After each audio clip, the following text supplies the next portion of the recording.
এই গাইস, কি অবস্থা সবার? আজকে আমরা আমাদের ওয়েবসাইট থেকে, মানে আমাদের cPanel থেকে একটা ডোমেনের সাবডোমেন ক্রিয়েট করা শিখব এবং খুবই সহজ উপায়ে, এবং কি কি করতে হবে সেটাই দেখিয়ে দেব। একদম সহজ উপায় হচ্ছে cPanel থেকে আমাদের ডোমেন সেকশনে যেতে হবে। যেই ডোমেনগুলো আগে তোমরা অ্যাড করে নিছো সেগুলো অবশ্যই দেখে নেবে। এখানে মূলত আমার তিনটা ডোমেন হচ্ছে, মেইন ডোমেন আর একটা হচ্ছে সাবডোমেন আমি আগে ক্রিয়েট করছি, ঠিক আছে, আমার জন্য, ঠিক আছে। তো এখন আমি একটা নতুন ডোমেন ক্রিয়েট করবো যেটা হচ্ছে সাব ডোমেন হিসেবে, ঠিক আছে। তো এখানে দেখতে পারতেছে এই যে আমাদের তিনটা ডোমেন আছে, এই যে তিনটা ডোমেন অ্যাড করছি সেইগুলোর মধ্যে থেকে কিন্তু যে কোনো একটার মানে সাব ডোমেন আমরা ক্রিয়েট করতে পারবো উইদাউট কোনো, যদি ডোমেন আমরা অ্যাড না করে যদি সাব ডোমেন ক্রিয়েট করতে চাই তাহলে কিন্তু সেটা ক্রিয়েট হবে না। তারপর আমরা এখানে চলে আসবো। এসে এখানে যদি তোমার কাছে মেইন ডোমেন অ্যাড করতে হয় তাহলে কিন্তু এখানে শুধু মেইন ডোমেনটা লিখবা।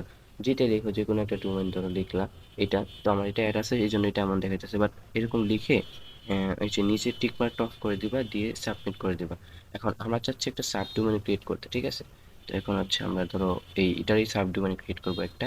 তো এখন ডট দেবো এখানে, এর মুক্ত ডট টপ, হ্যাঁ।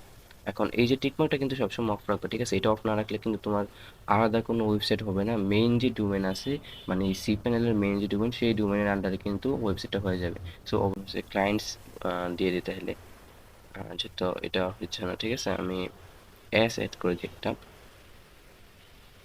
এটা হচ্ছে সাবডোমেন একটা ইস্যুস আর কি। এই দেখো, এটা কিন্তু ক্রিয়েট হয়ে গেছে, ঠিক আছে। এটা হচ্ছে একটা ইস্যুস যেটা সলভ হয়ে যাবে, সমস্যা নেই, তোমাদের হবে।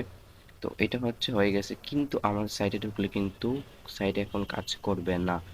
শুধু ডোমেইনটি অ্যাড হয়েছে, সাইট কিন্তু কাজ করবে না। কারণ আমরা কিন্তু এখানে এড করে নেই, কি বলে, এসএসএল সার্টিফিকেটেড, মানে সার্টিফিকেট যেটা আছে সেটা কিন্তু এনেবল করে নেই। তো এসএসএল, অটো এসএসএল নেওয়ার জন্য আমরা কিন্তু নিচে চলে যাব, অ্যান্ড নিচে যেয়ে আমাদের যে এসএসএল স্ট্যাটাস, এটাতে একটা ক্লিক করে ঢুকে যাব। তারপর নিচে চলে যাব। এখন দেখো এই যে এখানে কিন্তু ক্লায়েন্টস ডট উন্মুক্ত ডট টপ কিন্তু এটা আমার আছে, ঠিক আছে। তো এইখানে একটা টিক মার্কেটটা ক্লিক করে নিব, এর উপরে যে রান অটো এসএসএল ক্লিক করব।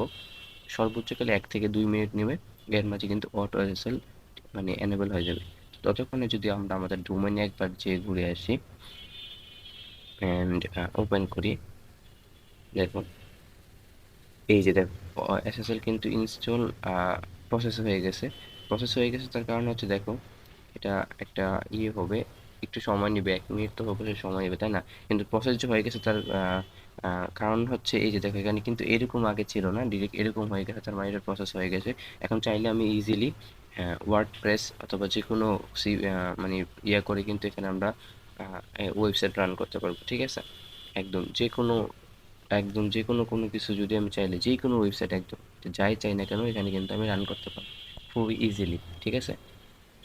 অ্যান্ড দেখো এখানে কিন্তু হয়ে যাবে, আর মনে হয় 1 মিনিট সময় নিতে পারে। আর এটা কি হয়, যখন অটো এসএসএল প্রসেস কনফার্ম হয়ে যায় তখন কিন্তু একটা এই যে অটোমেটিক রিফ্রেশ হয়ে যাবে, যে 5 সেকেন্ডের মধ্যে অটোমেটিক রিফ্রেশ হয়ে যাবে, বুঝছে।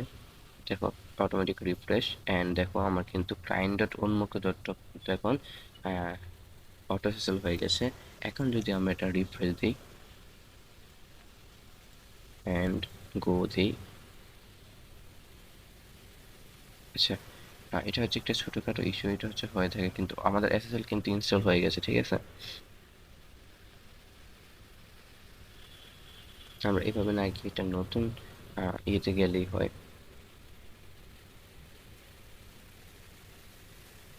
আচ্ছা, এটা সময় নিতে পারে 5 থেকে 6 সেকেন্ড, কিন্তু এসএসএল কিন্তু ইনস্টল হয়ে গেছে।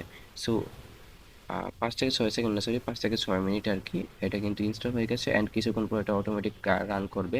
আর এটা আরও বেশি প্রসেসে কনফার্ম হবে যদি আমরা cPanel থেকে ওয়ার্ডপ্রেস অথবা কোনো কিছু ইনস্টল করি, তাহলে কিন্তু এটা প্রসেস কনফার্ম হয়ে যাবে, ঠিক আছে। সফটওয়্যার অ্যাপস থেকে যদি আমরা করি তাহলে কিন্তু এখানে আমরা কিন্তু অটোমেটিক সেটা দেখতে পাবো, ঠিক আছে, একদম ঠিক হয়ে যাবে সেটা।